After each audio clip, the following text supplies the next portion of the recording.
वरहमतुल्लाहि वबरकातुहू। उम्मीद कि आप सब खैरियत से होंगे। नाजरीन, इस वक्त हम मौजूद हैं ज़िला किशनगंज, जो नामी इदारा मशहूर व मारूफ़ इदारा अंजुमन इस्लामिया के इहाते में हम सब मौजूद हैं। अल्हम्दुलिल्लाह एक शानदार और अच्छा खासा प्रोग्राम हुआ। जो फ़िलिस्तीनी पर आज तो जुल्म हो रहा है उसके ख़िलाफ़ यहाँ पर प्रोग्राम हुआ। इसी के साथ इस वक्त मेरे साथ मौजूद हैं चंद चेहरे हैं जिनको आप बखूबी जानते हैं।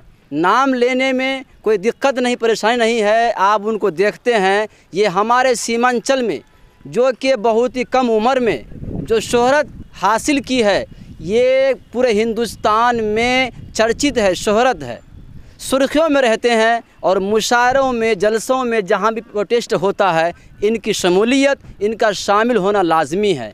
एक कौन है? हमारे सीमांचल के ऐसे बेबाक शायर हैं जो कि हर मुद्दे पर नज़्म और शायरी के लहजे से जवाब देने के काम करती है।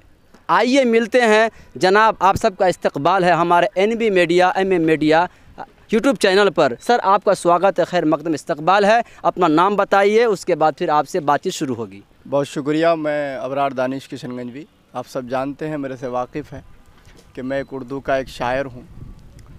मुझे एक शेर याद आता है कि मुझको जालिम का तरफदार नहीं लिख सकते, कम से कम वो मुझे लाचार नहीं लिख सकते। जान हथेली पे लिए बोल रहा हूँ जो सच, उसको इस देश के अखबार नहीं लिख सकते। तो बहुत शुक्रिया आप लोगों का कि आप लोग हमारी बातों को और फ़लस्तीन की एक आवाज़, जहाँ पर इलेक्ट्रॉनिक मीडिया उस आवाज़ को नहीं उठाना चाहती है और हुकूमत उस आवाज़ को दबा देना चाहती है, तो आप लोग आवाज़ अपनी मीडिया के ज़रिए से उठा रहे हैं। ये बहुत बड़ी बात है। मैं आप लोगों का शुक्रिया अदा करता हूँ।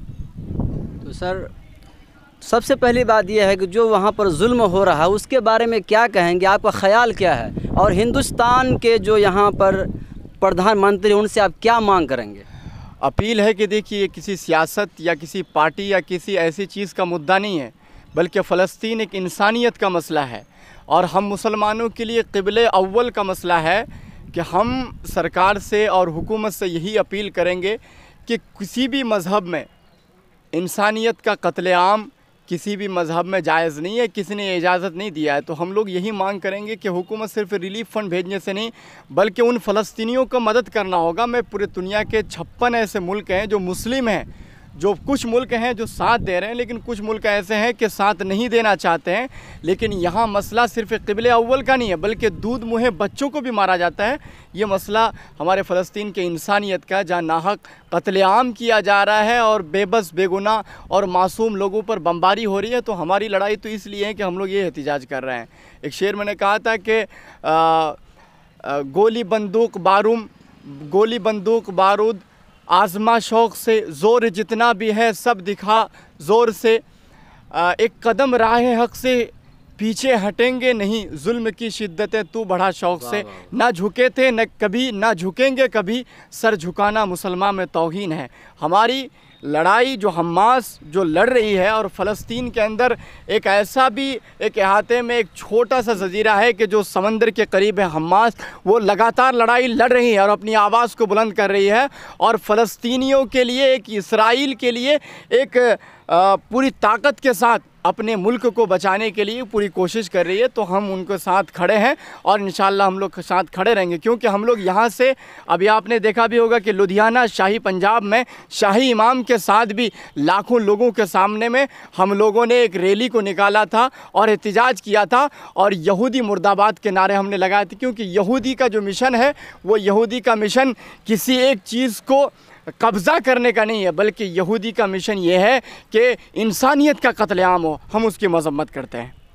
तो क्या इस वक्त जो हिंदुस्तान के हालात है, इस पर तो जो है कि आप क्या कहेंगे कि हुकूमत को साथ देना चाहिए? जो वहाँ पर पानी की किल्लत है और तो दिगर जो है कि वह सामान नहीं मिल पा रहा है, इसके बारे में क्या कहेंगे आप? कैसे आप हुकूमत से बार बार यही अपील की जा रही है कि सिर्फ पानी ही नहीं, बल्कि पूरा समर्थन देना चाहिए, क्योंकि ये इंसानियत का कत्लेआम है। बार बार वहाँ के दूध मुहे बच्चों को मारा जा रहा है और बेगुनाह लोगों को मारा जा रहा है। तो अगर हिंदुस्तान ही नहीं बल्कि दुनिया के किसी भी कोने में अगर फ़लस्तीन जैसा जुल्म कहीं भी होगा, तो हम लोग हुकूमत को चाहिए कि अपनी आवाज़ को बुलंद करें। और शुरू से एक तारीख़ रही है कि हमारे लोग, और मैं ख़ास तौर पर अपने मुस्लिम समुदाय के लोगों से गुजारिश करूँगा कि भाई, आप जो सोच रहे हैं, एक तरफ फ़लस्तीन क्या कहते हैं कि मौत के दरवाजे गुजर रहा है। लेकिन हमारे कुछ ऐसे नौजवान हैं जो IPL और IPS कहाँ ना जाने मौजूद हैं, उनसे गुजारिश करूँगा कि अगर आपके अंदर ईमान का जज्बा बाकी है तो अपने क़िबले अव्वल के लिए अपनी आवाज़ को बुलंद कीजिए, वरना कहा है कि आज उसकी बारी है तो कल हमारी बारी है, फिर आपको भी बख्शा नहीं जाएगा इस जुल्म के ख़िलाफ़ नहीं बोलेंगे तो।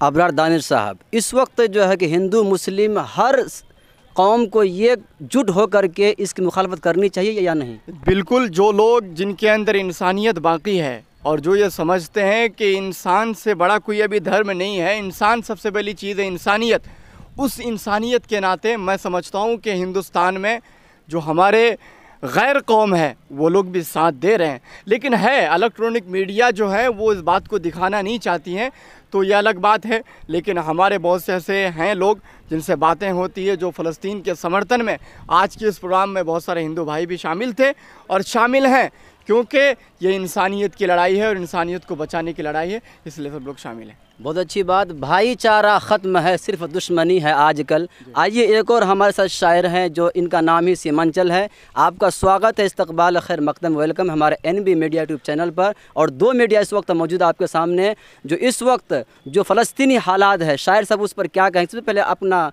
नाम बताइए, उसके बाद आप कहाँ के हैं, उसके बाद जो अभी हालात चल रहे हैं इसके बारे में क्या कहेंगे आप? बहुत बहुत शुक्रिया। अस्सलाम वालेकुम। मैं मोहम्मद सराफत हुसैन बैसा प्रखंड आसजा से ताल्लुकात रखते हैं। एक शेर से मैं अपनी बात की शुरुआत करना चाहूँगा कि तू पुकारेगा ऐ सहने हरम आएंगे, तू पुकारेगा ऐ सहने हरम आएंगे, अब अबाबिलों के अंदाज़ में हम आएंगे, लेके हम आएंगे हाथों में सदाकत के अलम, ये अलग बात के तादाद में कम आएंगे, ये अलग बात के तादाद में कम आएंगे।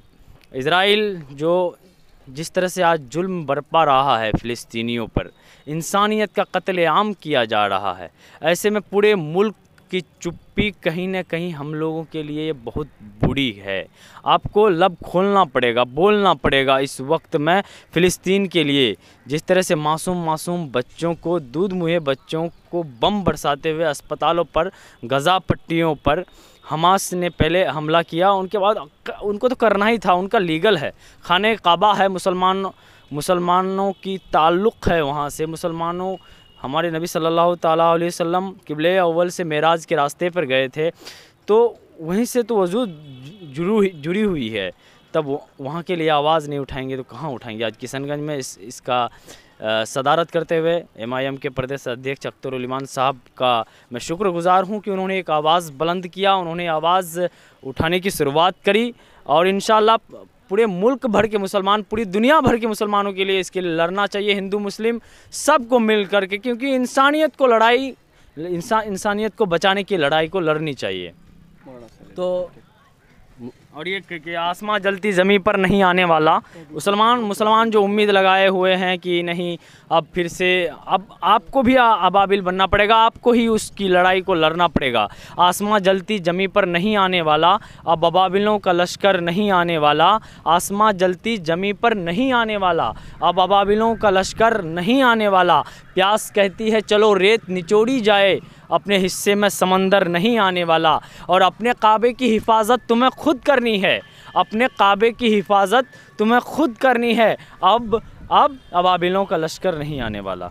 एक मुद्दा ये सवाल ये है कि सिर्फ आप लोग, हम लोगों का जो सवाल है कि वहाँ सिर्फ मुसलमान के ही जो जुल्म होने पर आप लोग बोल रहे हैं या और कोई ना रिश्ता वहाँ से है आप लोगों का? देखिए, अबरार दानिश का रिश्ता हर वो मैदान से रहा है। मुझको कोई ऐसा शख्स नहीं है जो ये दिखा सकता है कि मैं कभी एक समुदाय के लिए बोला हूँ। सर में टोपी है, चेहरे पे दाढ़ी है, कुर्ता पजामा पहना हूँ, लेकिन मसाइल जब भी इंसानियत का आया है मैं खड़ा रहा हूँ और खड़ा रहूँगा। चाहे वो हिंदू हो, मुस्लिम, किसी पर जुल्म होगा तो आप देखिए, मैं 2 मरतबा गिरफ्तारी मेरी हुई है। क्यों हुई है? किसी एक मुस्लिम माइनॉरिटी को लेकर के आवाज़ उठाने को नहीं हुई है। मैं दिल्ली के जंतर मंतर पे भी तमाम तर हिंदू, मुस्लिम, सिख, ईसाई वो तमाम तर लोग थे। जब रोज़गार आंदोलन के लिए हम लोग आंदोलन किए थे, उसके बाद भी हम दोबारा से किए। तो ये सारी चीज़ें, लेकिन वो असल बात है कि अगर कोई मीडिया एक क्या पूर्व एजेंडा खड़ा करके दिखाना चाहे तो वो अलग मसला है।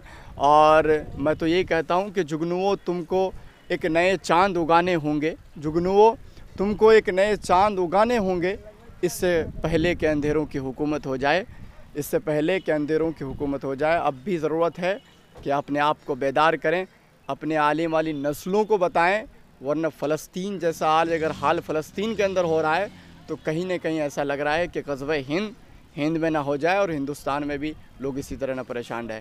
तो मैं शुक्रिया अदा करता हूँ कि आप हमारी आवाज़ को बाहर तक पहुँचा रहे हैं। अस्सलाम वालेकुम दोस्तों, फिर मिलते हैं नेक्स्ट वीडियोज़ में।